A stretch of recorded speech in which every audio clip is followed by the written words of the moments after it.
السلام عليكم ورحمة الله. مرحبا بكم في القناة، وكنتمنى هذا الفيديو يلقاكم بأحسن حال. وصفتنا اليوم هي مقلوبة بالدجاج. خليكم معايا باش تعرفوا على المكونات وطريقة التحضير.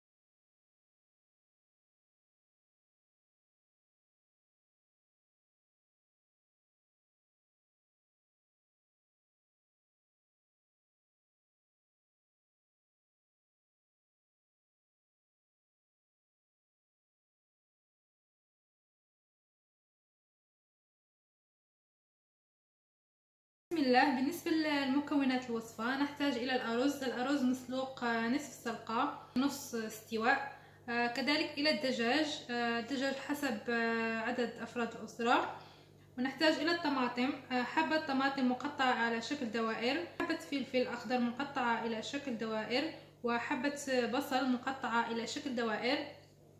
كذلك إلى الباذنجان أو الدنجال مقلي، البطاطس كذلك مقلية، وإلى البصل مقطع إلى شكل مكعبات، إلى الفلفل أسود ناشف، وإلى ورق سيدنا موسى أو ورق الغار، وإلى المعجون الطماطم ملعقة كبيرة من معجون الطماطم، 5 فصوص من الثوم.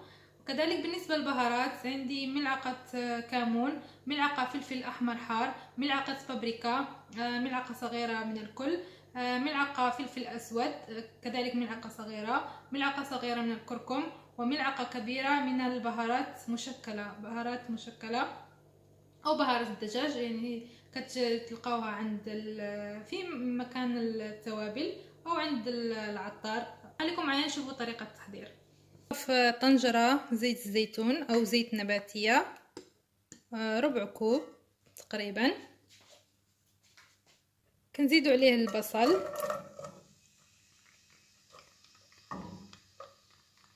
كنخليو البصل كيتشوح في الزيت.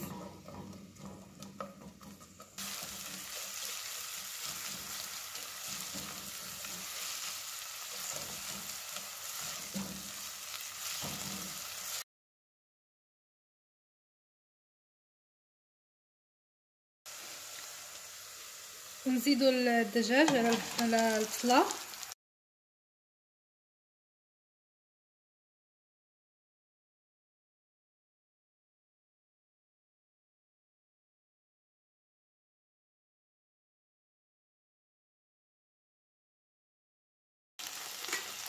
كنخليو الدجاج كيتقلى مع البصله، الليمون وورق الغار، كذلك الثوم ومعجون الطماطم،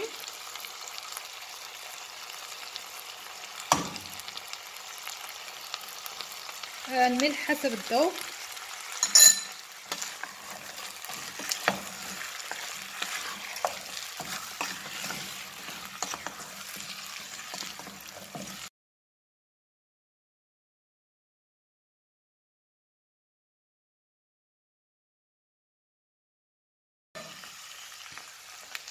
نزيدوا البهارات،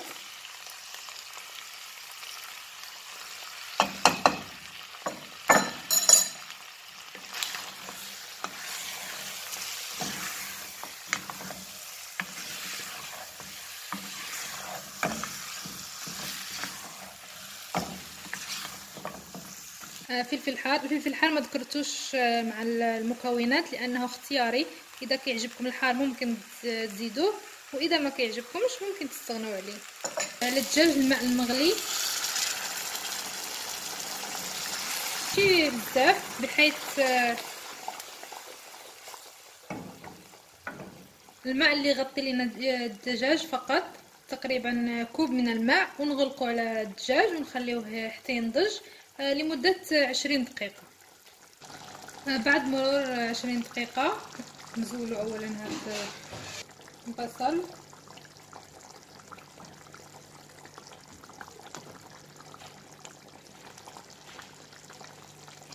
طماطم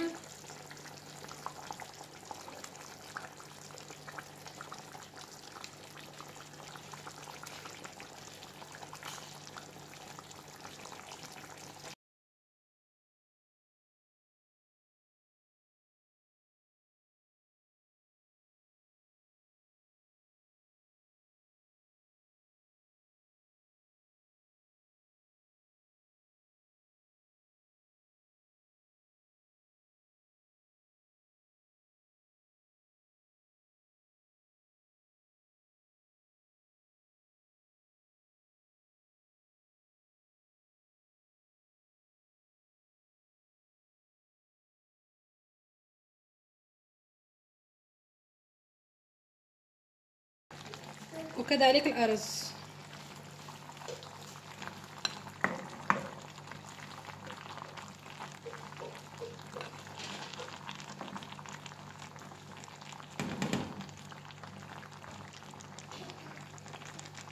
كنضغطوا على الأرز بهذه الطريقة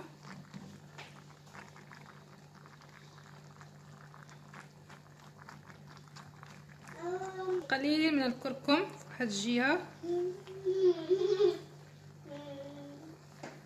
ناخذ الطنجرة ونخليوها لمدة ربع ساعة. كيف ما كتشوفوا هذه هي المقلوبة من بعد مرور ربع ساعة. هذه هي الشكل المقلوبة.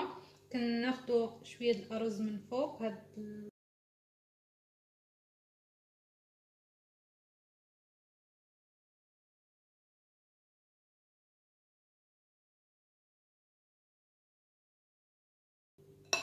كنحتفظوا به على جنب. صحن التقديم. قلبوا المقلوبة. بسم الله بركة.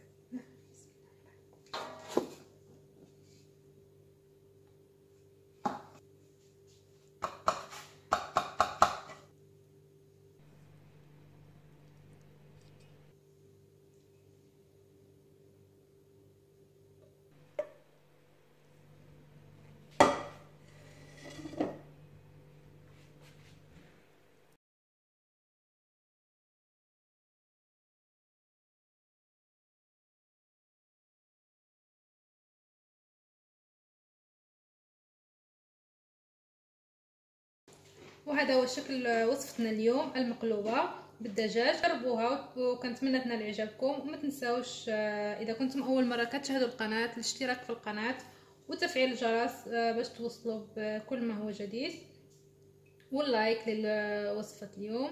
والى اللقاء مع وصفه اخرى ان شاء الله.